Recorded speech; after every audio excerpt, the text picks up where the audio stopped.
What it do? What it do? Here we are again. Got my boy Christian, like always. You want to say hello to everyone? What's up, everyone? All right, guys. Got a fun episode. Um, I guess we want to start off talking about some of the rumors going around the NBA right now. Mainly the one about Russell Westbrook. Um, it's rumored that the Lakers have been thinking about shopping him out, seeing what they could get for him. Christian, you have any thoughts on this? I have a minor thought. I just want to say uh, we're recording this the day of the Austin Reeves game winner, and Russ had a phenomenal game. But yeah, I would honestly trade him. I would trade him.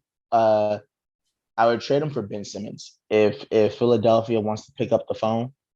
I know a report came out earlier today. Apparently, Daryl Morey came out and said he didn't come out, but like it's gotten leaked that he's not interested. Which that's here nor there. What we do know is he's traded for Russ before in the past in Houston, which is a very big deal. So even though he's an analytics guy, it is a GM that has traded for Russ before in the past. So I don't think it's as long of a shot. I don't think it's likely to happen, but I think right now Ben Simmons could add a lot to this team defensively. With the Anthony Davis that we've seen, I'm not sure if he's injured or what the case is, but he's not moving the same defensively. And if he's going to look the way he looks defensively, Russ is not good enough at anything to really supplement that. Like Russ is a smaller guard. He can't shoot, and he's not a great defender. You bring in Ben Simmons, 6'11", can guard 1 through 5 in the fourth quarter. I wouldn't be concerned about spacing because right now they're putting their point guard in the dunker spot because AD doesn't want to play the 5 anyway. I would have no problem with swapping out Russell Westbrook in the dunker spot for a 6'11", 250-pound Ben Simmons. I think the playmaking and the versatility that it gives us defensively would be amazing. Also, if there is a case where AD is unable to go due to injury, I think that Ben Simmons and LeBron James is enough dynamically, offensively and defensively to really carry a load. I'm not really sure I really want to see only a team with Russ and LeBron for a limited time. I think they would need they need that missing piece. But yeah, it's no diss to Russ, but if there's any way that Daryl Morey would give us Ben Simmons, man, I would love it. So is this Also, Russ, the sorry, is this the only scenario you would trade Russ is if it is for Ben Simmons oh yeah, swap? yeah. There's no one there, not anyone rumored. There's no one. I don't care, Miles Turner. I don't care, Sabon, like whoever is out there, Karis LeVert. I'm not trading any of these dudes for Russ. Because it's really interesting to me. The Russ, to me, he's one of the hardest guys to trade, and it's weird I say that because he's been traded like twice, 3 times in the last couple of years. But when I say that, it's just because of contract and stuff like that. You only have a certain like number of players, and those guys seem to have been getting traded for each other, right? Mhm. Westbrook, Chris Paul, Westbrook, John Wall. It's all the guys, $40 million, a little bit older, the guard position. They've just kind of been getting traded around for each other. So to me, he's kind of limiting your options to even move in the first place. Um, so Which, uh-huh. it's an interesting rumor to me because I'm like, I don't know why you bring him in just to try to ship him out halfway through the season. I don't think you've seen enough of this to completely say, no, this isn't going to work with him. So I agree with you. I definitely agree with you in spots. Like I'm not mad if we're not able to trade him. I'm not saying it's a must trade. It's almost a situation of, wow, you're really going to give me a 25-year-old under contract for another 4 seasons? I'm trading Westbrook. It almost comes down to something like that because you spoke about the contract. He only has 1 more year on his deal. So it's not like he's in a situation where you got to eat 4 years of a bad contract. If you're the Lakers, I've seen enough of Anthony Davis. If this was Bubble Davis and he was putting up New Orleans numbers and he looked like that guy, I think it's too soon. But if if if you're gonna get a 25-year-old with 3 years left on his deal, that's one of the better defensive players in the league, and that's a legit bridge to the next regime, I think you have to make that deal. I think you have to. And the way Philadelphia is looking right now, I know there's been rumors that they're holding out for Damian Lillard because Portland's they're in a free fall. I believe they've lost their last 9 of 12. Philadelphia looks bad right now. They're not winning games. Maxey looks great, but I really do believe Russ on that team would help. It would help them out. I don't think that's a bad deal for them, and it's not that big of a salary where you're like trapped. Like after this year, you have 1 year left of Russ. So I think the flexibility that his contract is not a long one definitely does help for trading purposes. I don't hate it if you're Philadelphia. Um, I would personally rather obviously go after Dame. It's well documented. Russ isn't like my favorite player in the world. Mm-hmm. But if you're Philadelphia, I do kind of like it because that's kind of an aspect you are missing is a guard that could penetrate, right? Maxey's Mm-hmm. played well, but you're really relying on guys like Seth Curry, who can't really give you any ball handling duties, can't really set up anybody. Um, and with Embiid clogging up the middle there, he's you're in a situation if you're Philadelphia. Joel Embiid's playing like the legit championship level superstar. Mm-hmm. How many of these years are you going to waste? Right. Mm-hmm. And just holding on to that asset of Ben Simmons, just kind of, and I understand, and I'm with Morey holding out until you get the proper uh, value for your Mm-hmm. asset. But at the same time, there has to be a sense of urgency into taking advantage of these prime Joel Embiid years because one of your favorite things is health. Embiid Mm-hmm. is not guaranteed to be healthy. Mm-mm. He's got history of missing parts of the season, surgeries, everything. So you got to take advantage of every single prime season you have with that guy. Absolutely, Scott. And I mean, I completely agree because that team, they've got everything. They've got a wing in Tobias who can come up big. He plays kind of like the Chris. He's like a Chris Middleton type, and like you said, you have a legit MVP caliber player in Joel Embiid. You've got Seth Curry. Like you've got pieces and you've got shooters where if you give them an actual ball handler and he comes in, Philadelphia, they're very live. They would be very live to make a little run to a conference final. So I'm with you. If you're Daryl Morey, I get you're waiting and kicking the tires on Dame. Um, it'd be interesting. It would be a little interesting to see what Dame would look like with Joel, especially mid-season. I know right now Dame is still nursing that abdominal strain. I believe he just came back the other day, so he hasn't been the healthiest, and he also hasn't been putting up his best numbers.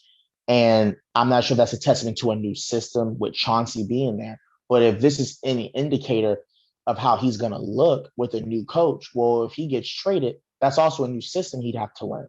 And he also Mhm. wouldn't be the best player on that team. And right now he's averaging 21 points, 8 assists, 40% from the field, 30% from three. I mean, it's a lot closer right now. If you're looking at a guy that you need to come in and play out the rest of the season, Russ is at least someone that at the end of the day, you know what you're going to get no matter where he goes. You're going to get a dynamo that's going to penetrate and break down the other team's defense on the inside and on the interior. And if you've got shooters, we've seen this man win an MVP by kicking the ball out. And we've seen what he's done with Steven Adams. We've seen what he's done with Capella. You put him with Joel Embiid in a pick and roll. I don't know how you guard it. So I think it is closer with the output that Dame has been producing this season. The thing that I would prefer Damian, and I say, like I said earlier, like you're going for a title as long as you got Embiid. And what Dame has proven to me more so than Russ Mm-hmm. is in the playoffs. I feel like he's more of a gamer. He steps up to the moment. And so I'm gonna bank on that upside that he can, produce and reestablish himself in that manner come like April, June, May, June. I definitely agree. I definitely agree with you. If you're Daryl Morey, again, contracts matter. Dame's got what? Three? He's got what, 3, 4 years left on his deal?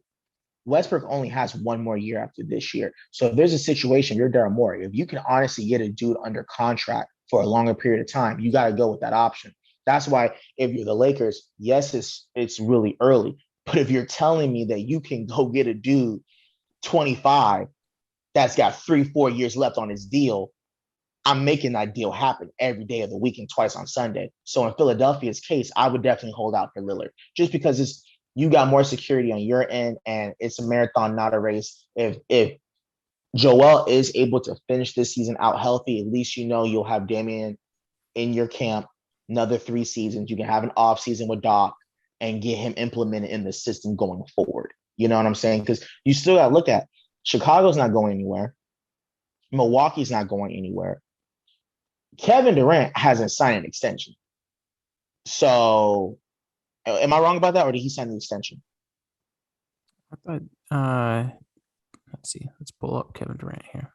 I know they were supposed to all have extensions. Kyrie was supposed to be the first one to extend, and so was yes, I believe KD did extend. I believe he did extend for what it's worth. James Harden has not extended though. So out of the big three in Brooklyn, only one has signed an extension. So you really don't know what's going on with Brooklyn for the near future. So if Hmm. you can get Dame for another 3 seasons and you can have him with a healthy Joel Embiid, I'm with you, Scott. You got to hold out and hopefully Portland caves in. Going back to the Lakers aspect of this, Mm-hmm. Russ has been, he's, I think you've well documented this on our podcast, just in personal conversations with me. He has not been the problem. Where coming in, I thought he would be the problem. Not only him, I just said defensively, this roster is not set up to succeed. Mm-hmm. Um, but offensively, Russ has actually played a lot better than people have anticipated, and it's really been AD kind of holding this team back. So the kind of begs the question, like it's almost disappointing for Rob Pelinka to be shopping Russ when he's not really what's holding this team back necessarily. It's kind of like this front office isn't seeing the vision. You know, they're not watching the product on the court and they're not understanding what's happening here. I think to piggyback your point, Palinka's got to be stuck between a rock and a hard place because I think on the last pod we talked about Neil O'Shea up in Portland and how shipping CJ McCollum is like 4 seasons too late. And I told you, well, what's the relationship between Dame and CJ? You know, was he would he have co-signed shipping his best friend out or what? That's how I feel like Rob Pelinka has got to be right now with LeBron. I need to know how is LeBron viewing this Anthony Davis season because we all got eyes. What like Davis is not the dude they traded for. Now I'm not gonna feed into all those people on the internet saying you guys really got rid of Bi, Lonzo, and all. Yeah, we got a title, so like that deal was a great deal and it had to be done. But going forward, what is LeBron thinking, Scott? Does he still believe in Davis?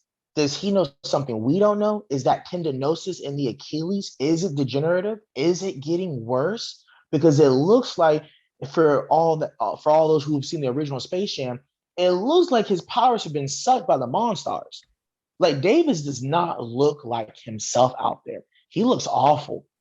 And I just want to know, is LeBron cough cough wink wink? Is he in Palinka's ear or is he caping for him? Because Palinka, real quick, he was Kobe's best friend. Kobe was a shark. Kobe was a killer. Rob Palinka ain't got no friends. As an agent, he doesn't care. If it's up to Palinka, I know Palinka would get rid of AD right now if he could. I need to know what's going on between the LeBron dynamic and the Browns. It's a clutch dynamic. That's what it is. It's a Yep. Yep. you brought up agents and it's their clutch is tight of a knit in the NBAs we have. And Man, you mix business with pleasure, and this is what happens. and so it was an inside job from the beginning, right? When you brought in 100%. AD, so it's hard. I guess in that aspect, it is kind of hard to move off of him, especially with LeBron there, because that is his man. Um, but also a clutch guy is Ben Simmons. So we'll see what Exactly. happens with Russ. I'm just saying. I'm just saying because don't get it twisted. We can have a conversation right now. AD for Ben Simmons. We can have that conversation. I got no problem with that convo because AD want to be a four anyway. He don't like. He want to be on the perimeter. Joel wants to be down low. So off rip, that's already a better option for Philadelphia. And if you're Philadelphia, I mean, I would feel bad for their fan base. You got two dudes who can't stay healthy, but that's none of my business. That's none of my business. I would have a poor man's LeBron with no jump shot at least. You know,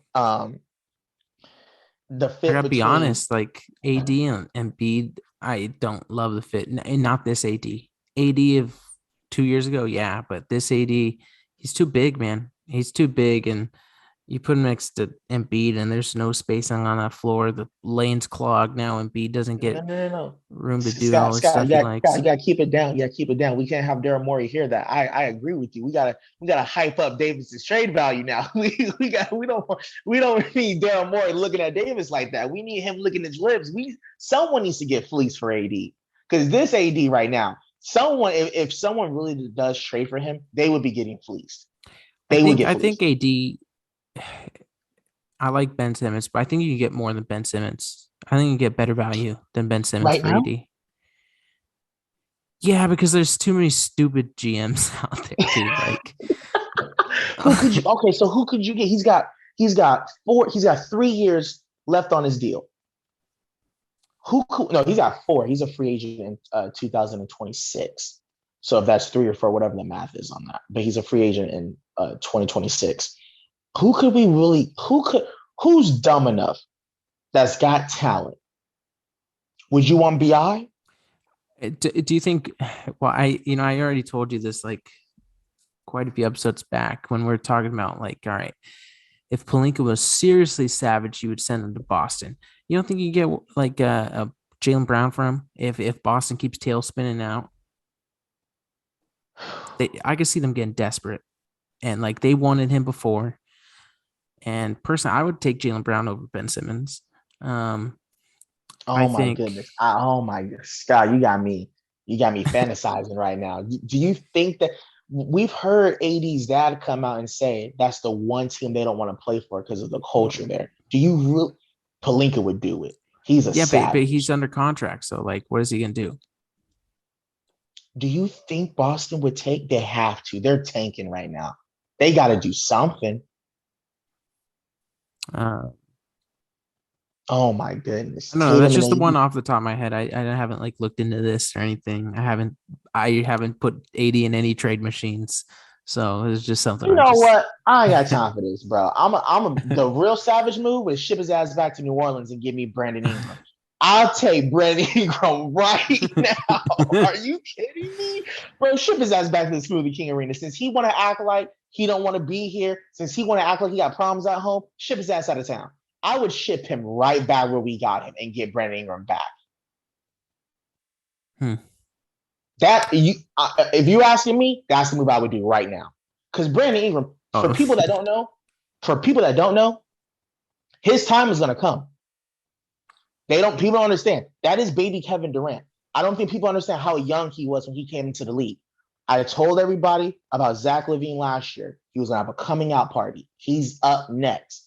Brandon Ingram, let him get to a competent franchise. He's special. Slenderman is special. Oh my God, I can't imagine having Brandon Ingram back in LA. I would trade AD from right now. Do you think New Orleans would do it? no, they wouldn't. Not after that's all, folks. That would be so savage. And Oh my also, goodness. like, like as big as AD is, he's close to 300 pounds. Imagine having a 300-pound and a 400-pounder on the floor at the same time. You want to talk about a terrible Zion and AD low key is the worst fit you can put on a court. Both can't stay healthy. Oh my God. the fan base. I would feel so bad for Pelican fans. I don't see anyone else that's got talent that's better than Ben Simmons currently. That's on a bad team. Because the only thing, if you trade Davis to Portland and you get Dame, Dame can't play defense either. And he's 6'3". He's 6'2", 6'3" with shoes on. Let's see. I'm a kid for another one here. Because I'm trying to think, man. All right, I don't ready? give it to me. Anthony Davis. And then the Lakers get back. Let's do so. I don't know if this works in the machine. Uh-huh. But let's get back. Where is he? John Collins and like Bogdanovich or something like that. The Red Velvet? No, not Red Velvet, not Huerter. Oh, no, you Bogdanovich. Oh, the bogey. Okay. Like John Collins. Would you trade AD for John Collins right now? Is that how bad it is? You know what? Probably. Yeah. Yeah. I really would. We need shooting. We got first of all, we gotta get younger. Because I know Davis is supposed to be 28. That man don't look like he know 28. That's the most shot out 28 all-star I've ever seen in my life. He looked like he's 34, 35. He don't, bro. I don't see burst at his position. And John Collins running that floor with Braun and Russ and shooters, the rebounding through. Do you have a John Collins numbers in front of you? I don't. I grab him real quick. Let's see. Can you give me his rebounds real quick? Because I need rebounds. Yes. I'm tired of having a big man that don't give me no boards. Because if Jokic is averaging 14 rebounds, why is Anthony Davis averaging 10? That's all I need to know. John Collins is at 17 and 7.8 rebounds. He plays with Capella. Okay. Because Capella is their 5. So you 4 for 4. I would take John Collins. I would take him and Bogey right now. Wait, but do you like that better than Ben Simmons? No, you don't. I don't know. But I don't know how I like Russ, Ben Simmons, and LeBron, dude. That's a weird. You know what's a weird combo? Russ, Braun, and AD shooting 19% from 3 and doesn't want to play the 5. That's an even worse combo. Because guess what? Ben knows where his bread is buttered. You ain't got to worry about this motherfucker standing at the 3-point line and shooting bricks. Bro, so wait, but how do you do the spacing on that? Who's in a dunker spot then? I don't know, dude. I don't know how it works. Ben Simmons, I would put him at the 5. Russ, put him at the corner. He's shooting 52% from 3 in the corner. So put 2 up. Honestly, first of all, us in the fast break with Simmons, Russ, and LeBron would be a problem and a half for teams. And defensively, you let Frank Vogel get his hands on Ben Simmons. I'm telling you right now, man, I like that combination way better than Davis, Russ, and Braun. This current version, for everyone listening, we're talking about the current version of Anthony Davis. Not the Anthony Davis in New Orleans, not the Anthony Davis in his first season as a Laker. What we've seen in the 22-game sample from actually, no, this goes back to last year because he was a bum last year. So I think you figure it out at that point. Fair enough. Every once in a while, I mean, we do talk, not just on the podcast. We'll have phone calls, stuff like that. And sometimes we'll have discussions and something comes up, like random topic, and we're just like, really? Like, that's how you feel? A little interesting note there. And this one we kind of decided to bring back on here. Kind kind of talking about Tim Duncan and his legacy, where he kind of sits in the history of NBA lore. Now, let me set this up real quick because I think you've done a really great job of highlighting this. And I think it's a really important thing for people to hear and understand because basketball's special, right? Mm-hmm. The reason we love this game is the nature of it being only 5 players on a team. You play both ends of the floor, and also just it allows for individual players to develop creativity, flair, their own style, using their skill set and like athleticism, right? Mm-hmm. And yes, basketball is a team sport, but the scoring output and the flow of it, unlike any other sport, individual star players have so much control to the final score of games Mm-hmm. that it kind of allows us to compare and debate who the best ever is. And yes, it is subjective. It is a subjective topic. I don't care what you will talk to people and they think it's a redundant question. You know what I mean? Like they got one answer and that's all it is. But truly you can never prove it. And so you've kind of highlighted who is your GOAT, who is your best at this, and it's I think it's really important for people to understand that. And that's kind of the basis of this conversation, I hope. And so I hope we can actually present this conversation with, I'm gonna come out right now and tell you guys, to me, Tim Duncan is easily the greatest power forward of all time. Wait, you say easily? I think easily. I would even go as far as saying, to me, he is a top 3 big man of all time. Oh, oh, okay. Yeah, yeah, okay, okay.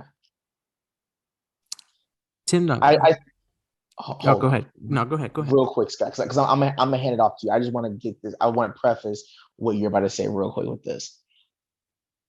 This is not a smear campaign on my end for the big fundamental.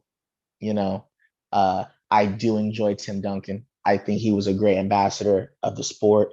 Is I should say is had a great career.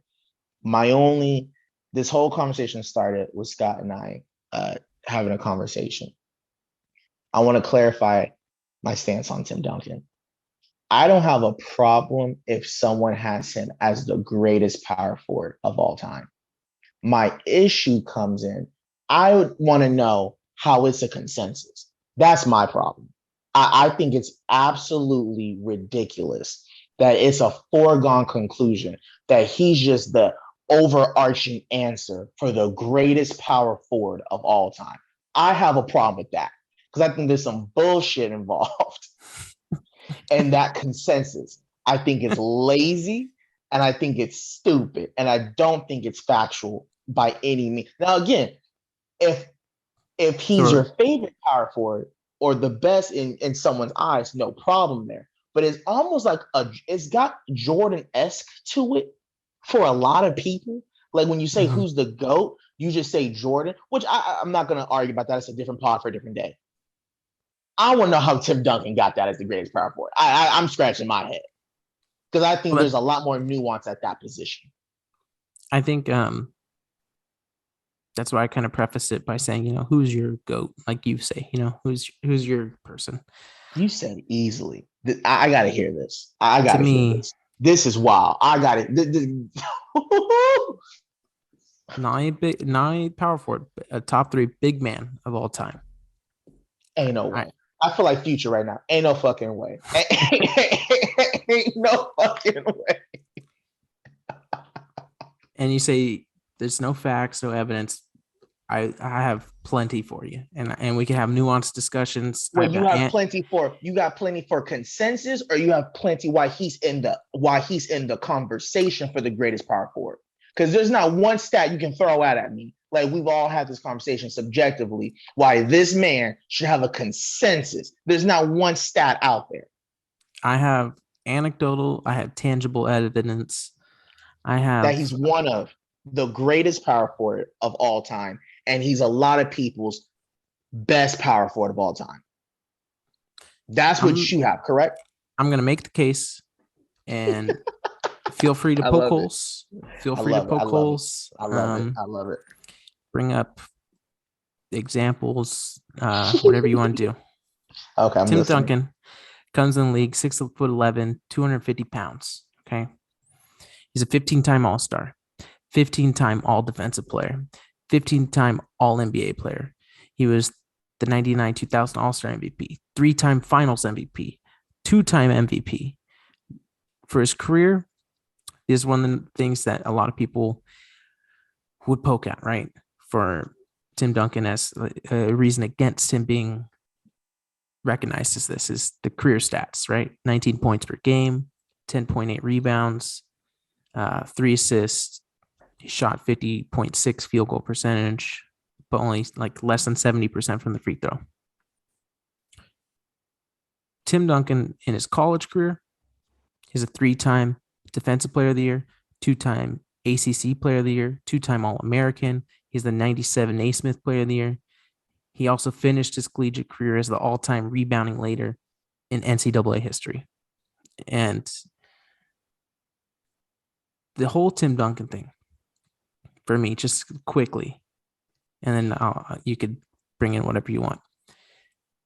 The reason I think he does get consensusly looked overall is he came into the NBA ready to win championships, and when he left the NBA, he was ready to win championships. There's never been a guy at that position who consistently throughout his career was a championship level player and the alpha dog of a team. You said alpha. The alpha Correct. dog on those Spurs teams were Greg Popovich, first and foremost. The best player on a lot of those teams was Tim Duncan. I'll give you that. But um, there's been former teammates of his that says Tim wasn't even the vocal leader on those teams. Steven Jackson has come out several times and said he loves Tim Duncan, but he was not. I guess he was trying to give a little. He was trying to spread some credit in that department to a few other people on that team. Tim wasn't exactly that guy, which is fine. I mean, hey, every best player, contrary to the status quo, doesn't have to be the vocal guy. Like Derek Fisher doesn't get enough credit in that first three-peat for his leadership. And you hear from other players in that locker room, he was a really big vocal leader. So I mean, that's neither here nor there. But I'll say this about Tim Duncan. What grinds my gears, I should say, with the whole, your argument how he came in the league ready to win championships and he left the league ready to win championships. My problem is that he went to a team, got drafted by a team that already had one of the greater players the game had ever seen in David Robinson. A lot of dudes don't come in with a franchise talent already there with an all-world coach. Like a lot of players don't have that scenario. He went to a perfect situation as a young player. That can't be, I'm not taking credit away from him, but that can't be dismissed. Other power forwards, Karl Malone was a stud when he came into the league. Karl Malone just wasn't drafted into maybe, I would say, the most perfect situation. But his first season, he came in averaging 15-9. His next season, he was 21-11. His third season, he's 27.5 and 12 rebounds. That's Karl Malone's first 3 seasons. So Tim Duncan isn't the only player at that position to come in giving production on that scale. Okay. Let me I want to start by I'm gonna keep this like in segments, right? Kind of, and we can go through each kind of argument here. The teammates aspect, right? You say he gets drafted and he's got David Robinson there. This isn't the same David Robinson when he gets here. When they win their first title in 99, David Robinson is averaging less than 16 points a game. Like in 2003, when he wins with David Robinson, his running mate, David Robinson was averaging 8.5 points. Tim Duncan was the catalyst. His rookie year, okay, one of the greatest rookie seasons of all time. 1997, he's the first overall pick. He wins Rookie of the Year. And in the whole NBA, he was 12th in scoring, third in rebounds, sixth in blocks. He led the NBA in double doubles. He was fifth in MVP voting his rookie season. First team All NBA, second team All Defense. He took this team in the first round, right? They play the Phoenix Suns. They win 3-1. They lose in the second round to the Western Conference champions, the Utah Jazz. But in that series, Duncan's averaging 21, 8.5, a block and a half, right? And David Robinson just wasn't that guy at that point. This is an older David Robinson. He was okay. You're absolutely right. I meant to say having that guy in that locker room what paid dividends for Tim Duncan. I'm not taking away Tim's impact. Tim came in the league. He all time had one of the greatest rookie seasons of all time. I'm gonna go back to one of your earlier points you mentioned though. You said you feel like the reason why it's kind of a consensus, one of the reasons, is that he came in the league ready to win championships and he left the league ready to win championships. Mm-hmm. I would question that a little bit. I don't Okay. believe that's why. I don't believe that's a major reason to why it's a consensus. I believe the whole argument, truly, from what I've heard, is 5 rings. He's 5-6 in the NBA Finals. He's the greatest winner at the power forward position. That's a fact. If you're not counting pre-merger Boston Celtics, I'm not sure. Like they probably had a power forward that's on the all-time setting 15 that we don't even know who he was. But in the modern era, no power forward has done more winning than Tim Duncan. I believe that's the biggest reason why it's a consensus. And that is my problem because I can poke holes all day long in his 5 rings. I don't want to say it's 5 are weak, but that's a weak 5. He wasn't the best player on all 5 championships. He played the 8th seed in his first title in 99 and beat the New York Knicks. That Okay, was a hold on, hold terrible. on, hold on, hold on, hold on. Let's talk about 99 real quick. Yes. Okay, there are some finals, right, where he plays weaker guys or weaker teams. You talk about the AC Knicks, no Patrick Ewing. He goes against the New Jersey Nets. You know what I mean? A young LeBron, 100%. But we have to remember, guys, he was still in the West, where he's still going up against the Lakers. And in '99, he did beat the Kobe Shaq Lakers. He swept He beat Rasheed. boy. He beat. I'm sorry. Can you tell people at home how old Kobe was? And can you tell people at home that was in Kobe's second full season? Kobe. So he beat the definition of a baby Kobe Bryant. Kobe got drafted at 17, barely played his rookie year, and was getting benched his sophomore season because the coach at the time didn't believe in playing young players minutes. So the just to put in perspective, the Kobe Shaq Lakers that he beat were not the Kobe Shaq Lakers that he beat. Just to put that in perspective, because when they got going, Tim Duncan could not see Kobe Bryant and Shaq. When they got it going, he couldn't see them.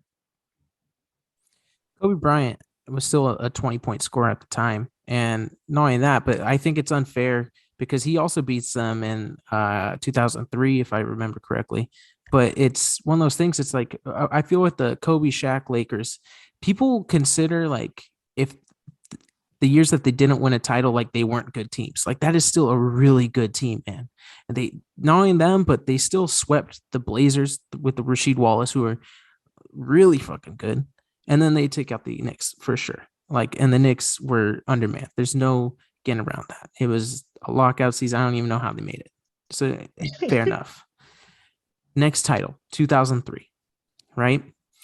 Go back and look at, I don't know if you could go look at like win share stats for a postseason. Okay, you could take LeBron's 2018 run. Doesn't matter. Tim Duncan in those playoffs has the highest number of win shares ever for any player in the postseason. Like I said, David Robinson was averaging 8 points at that point. He took out the Suns. He took out the three-peat Lakers. He squashed Dirk, and then he destroyed the Nets. And in 03, in the finals, this is the other thing about Tim Duncan that people love, right? Because they say he doesn't really have a peak. But then you look at his playoff numbers and the times he steps up and plays in his best, it's always in the biggest moment. 2003 finals closeout game, 21 points, 20 rebounds, 10 assists, 8 blocks.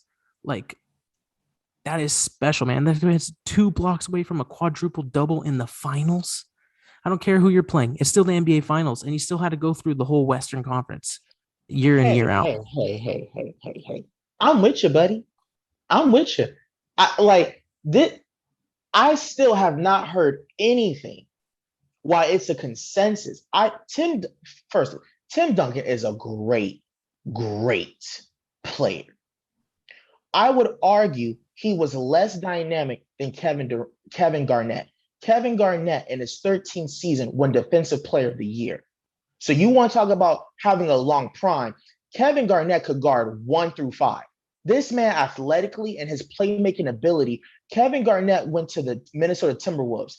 If you swap out KG and Tim Duncan, I have a feeling San Antonio actually repeats and defends a title. And as far as I'm concerned, that's for me, that's a little bit of a stain. If you're that great and you're the consensus, Tim Duncan not one time ever defended an NBA title. He never had a title defense. Okay. That's big for me. If it's going to be a consensus, because I'm going to ask, how dominant were you? That's a big deal for me. Now, I don't have a problem if someone's, if he's the greatest power forward in someone, but the consensus to me, the gap between Kevin Garnett's prime and Tim, we saw what happened when you put an older Kevin Garnett with 2 other all-stars. We saw basically Tim Duncan's whole career play not just long 2 all-stars, Hall of Fame players. So that whole system that they had in San Antonio, and yes, for the large part of it, he was the catalyst, absolutely. But we never saw Tim Duncan on a roster that was bereft of talent. That never happened. Now, that's not his problem, but it's a fact. Okay. I'm going to start with the teammate thing, and then I'll get to KG, and then I'll get to the back-to-back stuff. Okay. The teammate stuff, right? Yes. I kind of went over the older David Robinson. Okay. You're talking about a guy that won 5 titles, correct? And when you look at the history of the NBA and the guys that have won that amount of titles, they have other first team all NBA guys on there, right? Or at least like crazy good talent. Like, did he ever have a guy as good as Scottie Pippen on his team? Did he ever have a guy as good as Kobe Shaq on his team? Well, Did he ever? are these rhetorical questions, or do I get to answer?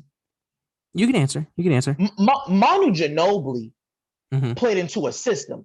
Manu Ginobili is one of the top 75 players of all time. This man, I've said this to you before, he still has the greatest basketball accomplishment in the history of the sport competing. That 2004 Argentina team beating Team USA is the reason why we got the 08 Redeem team. Manu Ginobili, Greg Popovich has came out and said he could have led the league in scoring. Kobe said he could have led the league in scoring. Manu Ginobili sacrificed. He's one of the greatest players of all time. He brought the Euro step to the NBA. He revolutionized the pick and roll and was an all-world defender. So I'm not going to poo-poo Manu Ginobili like that. I'm not either. And Manu's definitely a Hall of Fame. You're not winning without great talent, right? It's Absolutely, just how it is. And I'm with you on that. Okay. But can you point to but the production, what I'm saying is carry though? The production of Manu, Parker, and stuff was never at the level of some of these other guys that won multiple titles, where Bird had McHale, Magic had the captain. Like, that's just, nobody's had that many titles without somebody else carrying a crazy amount of the production. Robinson, Ginobili, and Parker, and the whole time with Duncan, they've combined for 5 third-team All-NBA appearances and 4 second-team appearances, which is not, that's still an accomplishment for sure. But and every year they're between 50 and 60 wins. And if your argument is, well, every year Tim Duncan had the best team, well, you might be right. Okay. But it's because I know I'm right. He made them the best team. Because you talk about sacrifice, he gave up touches. He let other guys hold the torch, put everyone around him in the best position possible. He didn't give a shit about stats. He didn't give a shit about awards. All he ever wanted to do is win. He was a leader and well regarded as first team all teammate all time.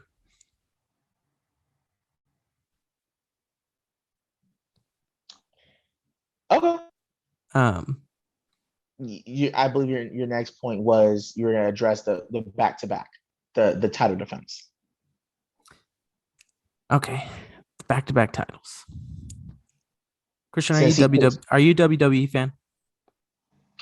I dabbled. I have my. I'm a guy. I Okay, have my okay. phase. I was a Uh, SmackDown guy though. Friday nights. SmackDown. No Raw. Okay. No Raw shit. No Raw shit. I didn't fuck with Raw. They crossed over a couple times, but I was much Fair more of a enough. SmackDown guy. Fair enough. Who is your favorite wrestler, just by chance? My three: Undertaker, Batista, and probably Ray. Okay, I'm glad you brought up the Undertaker. That was my guy. I ain't gonna lie. But the Batista bomb to me is still the all-time goat move. The Batista Okay, bomb is ridiculous. to me, and this is one of my favorite things about the Spurs and about Tim Duncan in particular. Okay. Tim Duncan was the Undertaker of the NBA. Okay, hear me out. Hear me out. The Spurs, they win the title every couple of years, right? Undertaker, Mhm. if you remember, he didn't always have the title. It's not like No, he went on he crazy almost runs. never did. Yeah. Almost never did. But he won it every couple of years. Just to remind you, that guy's really freaking good. Okay. He never had to win back to back NBA titles for everybody to know they're the champs. And just like all great wrestlers do, their greatest value to the NBA was putting teams over. Durant's Thunders, LeBron's Heat, Dirk's Mavericks. When you beat them, you have arrived. Okay. And that's what Tim Duncan was to the NBA. But okay. Whew. You weren't talking about an analogy. That the first of all, that was wild. You pulled that out of your ass. I'm gonna applaud that. That was something special. I don't know how on earth you compare the Undertaker. I followed you. I was with you though. I get it. I get it. Nice try, but again, if you have consistently a top roster or whatever the case is, for me personally, with all those factors, him having the talent, him having a top three coach of all time, him being as good as he was offensively and defensively, anchoring their defenses, I'm with you. For a consensus, I'm gonna need a title defense. I don't know what to tell you, Scott. I'm gonna need one. There's no excuse why he does not have a title defense there. And if again, I need people to understand that's listening. Listen to me. I'm knocking a 5-time NBA champion for not repeating. I'm not crazy here. He's all time great, and he's an all time winner as well. I've already mentioned he's the all time winningest power forward. No power forward has won more than Tim Duncan. That's a testament to him, his unselfishness, his teammates, coach, organization. For those 20 years that he played, it's going to be really hard to find another organization in sports that was more consistent, maybe besides the New England Patriots in all of sports. The consistency, R.C. Buford, the GM, from top to bottom, the run that those four had, Pop, Timmy, Parker, and Ginobili, was insane. So I'm not knocking a guy in the highest order. But for me personally, it falls a little flat for me that it's a Okay. consensus. It falls a little flat. That's just me. Let me tackle some of I these don't power believe his forwards real quick. prime. Okay.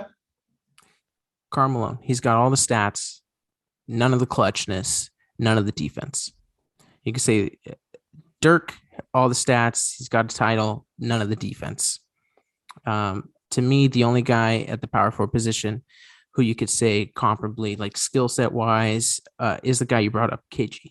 I think in the history of the game, Kevin Garnett is the only power forward you could truly say ability wise was right there with Tim. And I don't disagree with you at all. I think they are really close in talent. Here's the separator for me. Okay. And it has everything. One, Tim is a little bigger. So I'm more comfortable with him guarding centers than KG, especially over the course of their whole career. but also the intangible ways, right? Tim Oh Duncan, my God. he could be a great teammate to everybody. KG could not. Okay, it's KG was not far behind for like pure ability, but Wait one, a he minute. Wait, belonged. wait, wait. I'm gonna need you. I'm gonna need you to defend that teammate thing because everyone I've always heard, they've always said KG is the dude you want to play with. His energy was infectious. People, first of all, he changed franchises. The credit that Minnesota gave to that man and how he changed the actual franchise and how they move as an organization with the training facilities. The stories about Kevin Garnett, the character and culture he was to rookies, how he will buy them suits and pull his teammates to the side and show them the ins and outs of the game. Kevin Garnett goes down. He's an all-time teammate.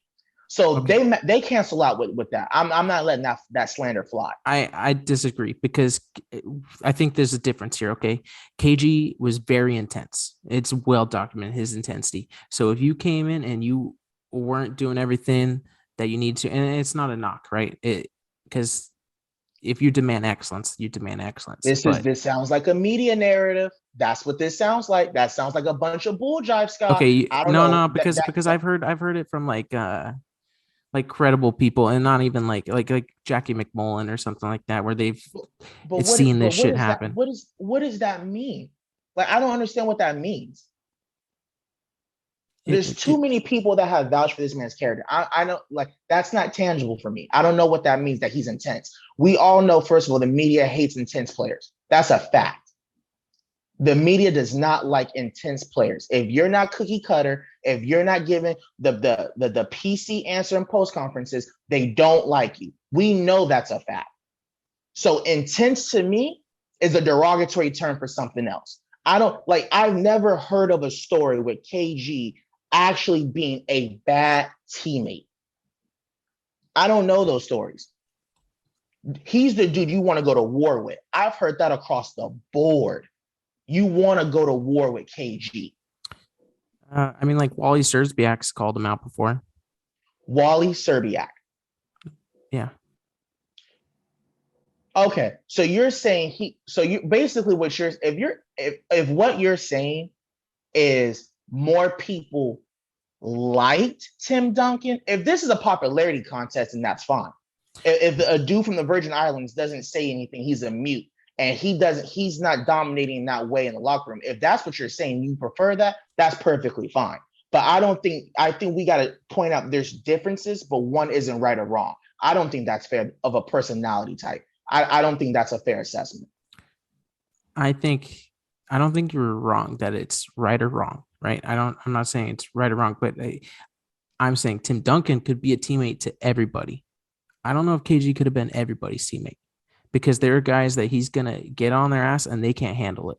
Well, you know what? It must be real easy when you got a coach that's demanding everything of the locker room, and you don't have to be that guy. But put Tim's ass in Minnesota with the scrubs that KG played with and the terrible coaches he had, and let's see how calm, cool, and collected that motherfucker is in Minnesota. It's real easy when you got a leader. Greg Popovich is one of the greatest leaders of men that we've heard about. So it's real easy to take a step back when you got dudes, because Steven Jackson come out and said he was not that dude in that locker room. There were other people there, Bruce Bowens of the world, that were those guys that would put their foot in someone else's ass. So it's real cool.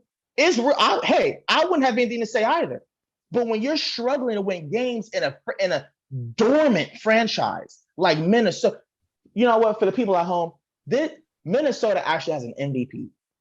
Kevin Garnett won an MVP while Shaq and Tim Duncan were in their prime in the same conference. KG does not get enough credit how special this man actually was. I'm going to read you this man's numbers in his MVP season. This is what KG gave you. I got it here. Okay.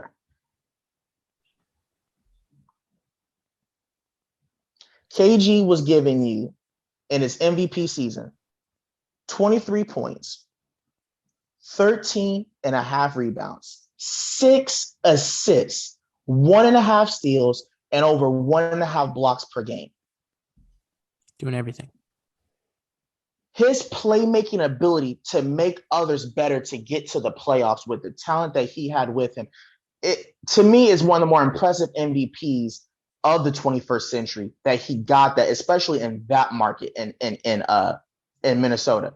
I just hate that he stayed there for so long. He regrets it. Everyone regrets it because we were really robbed of seeing a lot of KG on the biggest scale because he was in that kind of a franchise. And I'm not saying this to take away from Tim Duncan. I love Tim Duncan, but I'm just saying it would have been really interesting to see what KG would have looked like in a competent, not even a great franchise, just a competent one. Because Minnesota, I think you and I agree, they're a bottom 4 franchise of all time. I think it's fair. And that's why I said that I think the only guy that I would put in his class is KG, because I And I'm do not mad think, at that. I'm not mad at that. to me though, I'm still taking Tim, and it's And that's just, cool. That's cool. but that's why I It's cool. said from the beginning, it's who's your person. 100%. But we got to fix this consensus thing because I think this consensus thing is crazy because all his statistics that we want to point out again, situate. I just basketball to Can I me talk about the Greg Popovich thing real quick though? yeah. Because I think it's really important to this conversation, obviously, for many Okay. reasons. Because I think a lot of people do think or do regard Popovich as maybe the greatest coach of all time, if definitely a Mount Rushmore, right? 100%. I I have to believe though that Tim Duncan is the catalyst of the culture of the team and that he made Greg Popovich. I don't think this is a Belichick Tom Brady thing.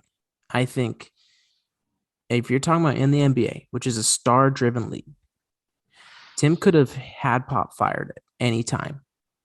If he wanted to go up to RC Buford, you know what, dude, I'm tired of getting chewed out because I didn't box out in practice on Tuesday. Like, finding a star who hasn't had a coach fired is impossible. Okay. Go through the history of the NBA. It's impossible. He allowed Pop to coach him harder than anyone. Tim set the standard and that everyone's open to criticism and is expected to leave your ego out the door because it's about winning. To sustain winning over a long period of time like they did, right? You're talking almost 20 years. The thing that you need is the presence of a leader who is selflessness, uh, relentless, publicity averse, emotionally composed with strong communication skills. And nobody personified that more than Tim Duncan. There's quotes from Pop himself talking about this.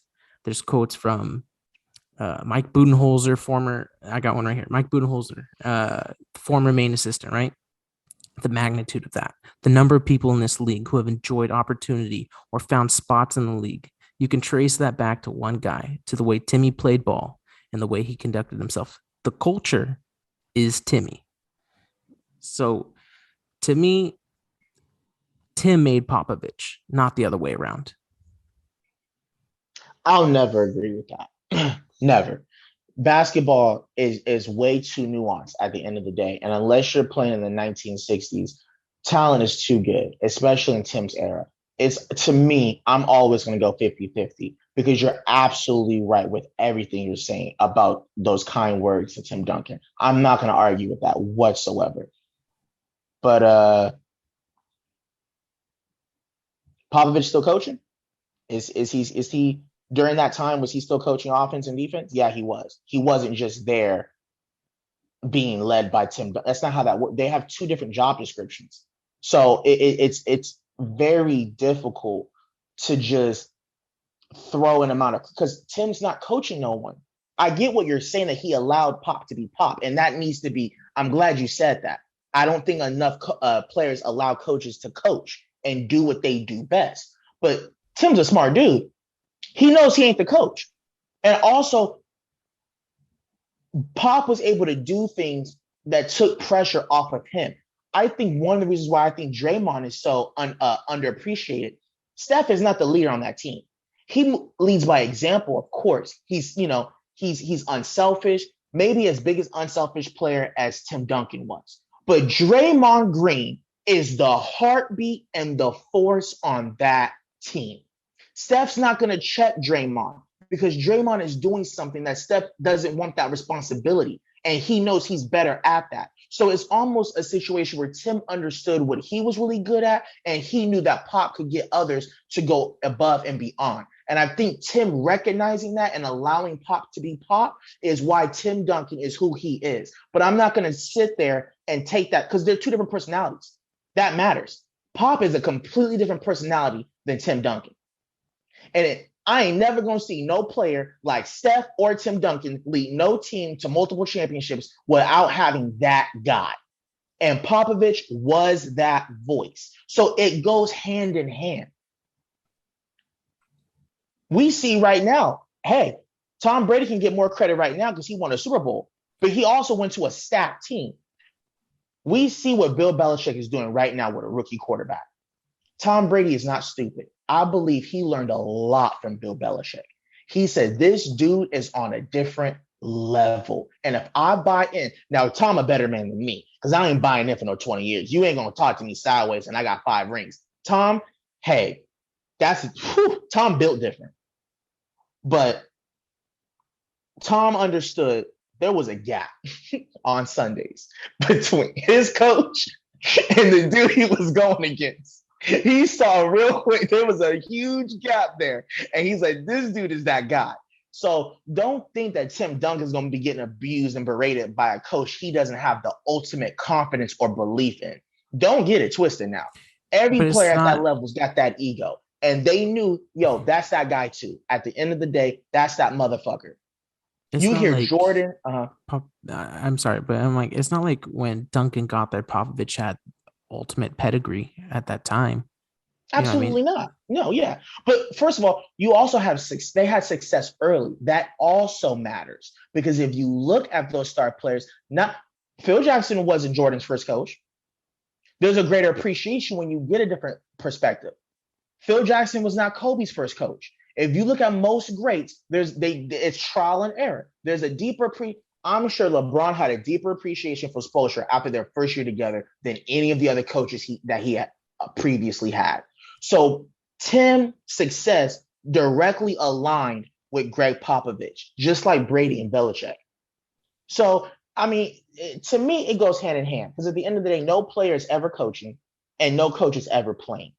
And in the sport of basketball, the unselfishness that Tim displays should be, why would you get a coach fired and you got 3 rings in 7 years? Like, I don't understand. Like, there was never a reason for Pop to go.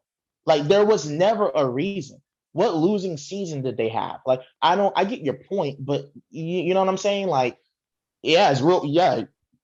I don't know. It's a different situation, but I love Tim Duncan. He's an all-time great. I think I wish KG got a little bit more love. And I want to talk to more people and see, because I know the media has their own narratives, and it's been well documented that the media is not a fan favorite of Kevin Garnett for other reasons. But I kind of want to, I've talked to other people that watched Tim Duncan and KG, and I'm not alone in this, that peak for peak, KG looked more dynamic. I'm not going to say who's the better player, because like you said earlier, it's all subjective. But to the eye, KG looked a little different in their prime to me. And I've talked to other people that have agreed with that. But I mean, those are two of the all-time greats at the end of the day. I don't think Tim Duncan's a top 3 big man of all time. I would probably have him 4th at the highest. We're not far off here. We see this a lot closer. The guys I think that you could throw in front of him, and I'm not sure I would throw one of them in front of him or not. I think you go Kareem. Mm-hmm. And the other one is Hakeem. Oh my God, Scott. We're gonna have to do a whole other pod. I cannot believe, Scott, don't do this to me. We podding right now. Don't do it. I'm gonna ask you these questions. I'm hoping you forgot. Are you really trying to say that Tim Duncan was a better player than Shaquille O'Neal? Okay, so Shaq had a bigger peak, dude. And this is my problem. My slander towards Tim Duncan isn't even really towards Tim Duncan. It's the flat out disrespect to the other players. That this is crazy to me. What? Listen, man. listen. Shaq had a Shaq, bigger peak. Shaq had a bigger his peak. peak was a decade. Hold on, for people at home, Shaq's peak was 12 years. I mean, dominant for 12. That's the peak Scott's talking about. This ain't no 3, no 4 years. Shaq's peak was 12 seasons. Mm-hmm. He was easily he was a Oh, spectacle, man. He was the most dominant player for about a 5-year window, while Tim was missionary in his approach. There's no denying this, okay? But aesthetic, for one, is not what defines greatness. And while in his prime, Shaq was definitely the more dominant offensive player. He could never touch Tim Duncan as a defender, a leader, or a teammate. They're polar opposites, right? While Shaq lived for the spotlight, Tim didn't want anything to do with it. Shaq would at times start the season out of shape, uh, battle with co-stars, finished his career with 6 different teams. Tim was always in shape, even to this day, right? He looks like he'd go roll out there and he's slow, but you know what I mean? He cemented himself as the cornerstone of the Spurs franchise and is one of the most celebrated teammates in NBA history. Shaq left a little on the table, and you can never say that about Tim Duncan.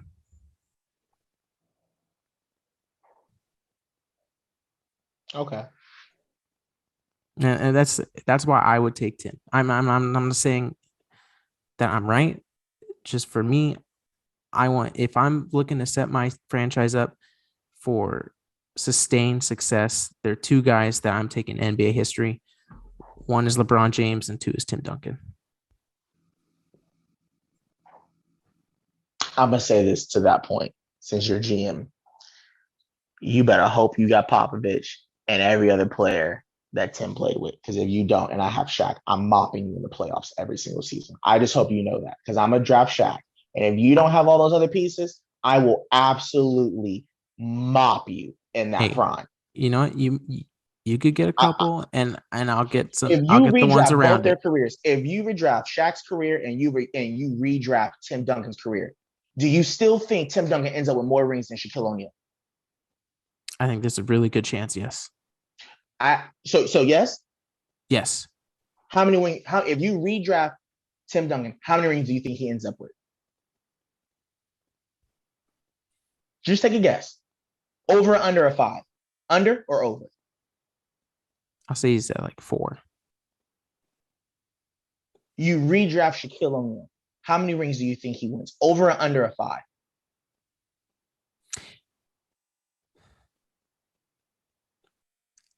This is I just Shaq Uh-huh. could No, honestly I'm not have mad at he could honestly have like up to 10, dude, if him and Kobe like stayed together. Okay, so for the record, I got no problem that you would rather take Tim. I think I'm gonna ask you this question genuinely because I Mm-hmm. really do want to know because we're having this conversation and it's a lot of nuance involved. Is there a difference between who you would prefer and who could be the better player? Is there a difference there? Because I think I think okay, sometimes so this we is this try is to this is morph the the two. differential. I think this is the differential. Okay. Is a slippery slope because there is a lot of nuance to this, right? There's a lot of nuance there. You're looking at best and greatness, but the problem, like sustained success has a lot of for some reason, sustained success is underappreciated, man. Longevity matters. At age 38, right? Or sorry, at 36, Tim Duncan's the oldest player to ever have first team All NBA honors.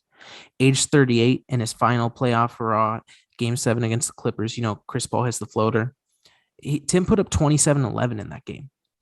So I think the longevity of Tim, and like I said, came in the league ready to win titles, left it ready to win titles. I think he's greater in the overall arc of things than Shaquille O'Neal. You could say, well, Shaq had the star power and that kind of So who elevates was his the greatness. so who was the better? Okay, I think I like where you're going with that. I'm advancing the conversation with the greatness versus better because greatness.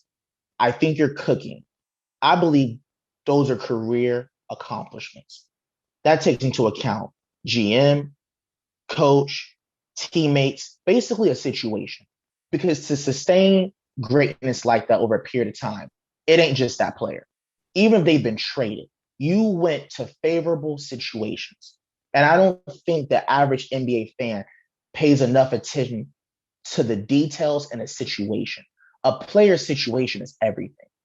So when you talk about who's the greatest, or a player's greatness, I believe it embodies everything. It's not just that player because there's a lot of great talent, but situations matter to me.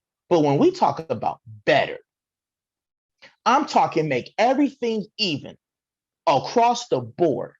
Who is a better, fuck a situation, fuck new, make everything even heal. Who's a better player? Because I agree with you that greatness, to me, I do count greatness as different versus who's better. It I is do different. think I think there's a difference there So because no one player can win. Jordan's not 6-0. Like his greatness is everything. So what were you saying? so just going Shaq, Duncan, right? Mm-hmm. Duncan's 20 years is better than Shaq's 20 years, but Shaq has like 5 of those years where he is head and shoulders better than Duncan. He's got 10 seasons. He You're doesn't have 10 tripping. seasons better Yeah, than he does. Duncan. He has 10. He doesn't have 10 Stop. seasons better than Duncan Stop. because, His dude, as a impact on the both your both ends of the floor, no way, dude. no. First of all, I'm gonna need you to go and brush up on Shaq's defense.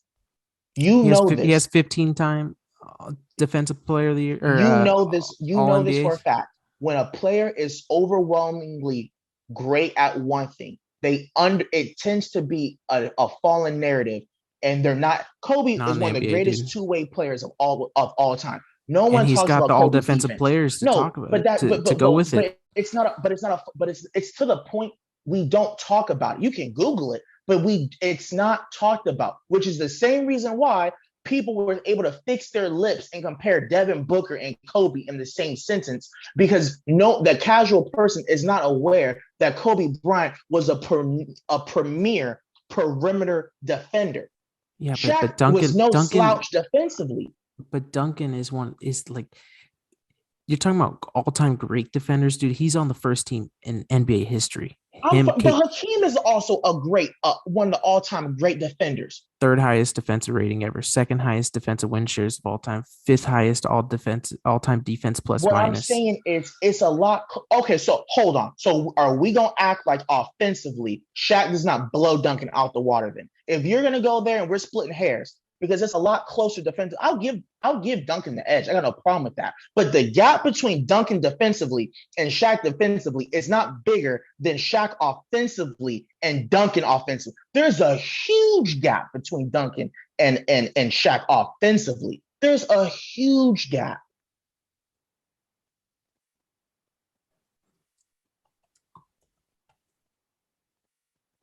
Sorry, I'm looking some stuff up.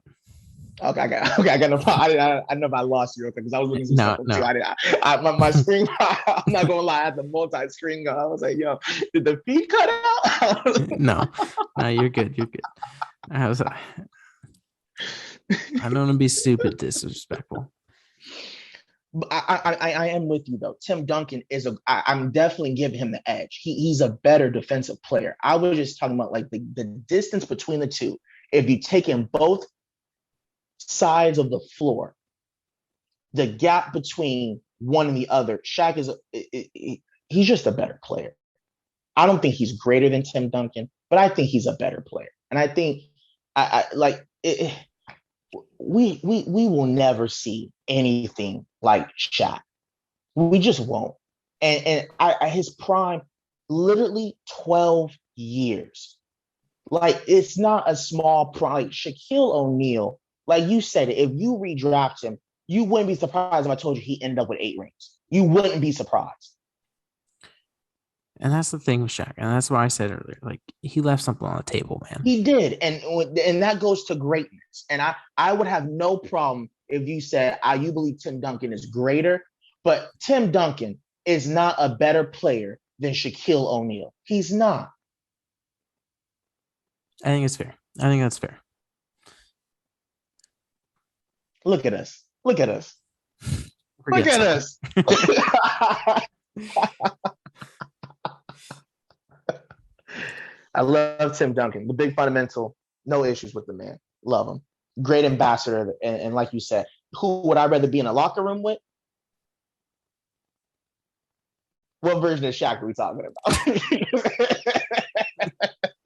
And guess what? I don't have to ask that question with Tim. So I'm not trying to say what you were saying was off base whatsoever. So what a conversation to have, you know, those two. But That was man, fun. That was fun. that was fun. That was really fun. All right, guys. I think that's gonna wrap it up, though. Any last words, boss? Uh, nah, that's gonna be it for me. Stay tuned to the next episode. Yeah, we'll be bringing heat like always. All right, folks. We'll talk to you probably next week.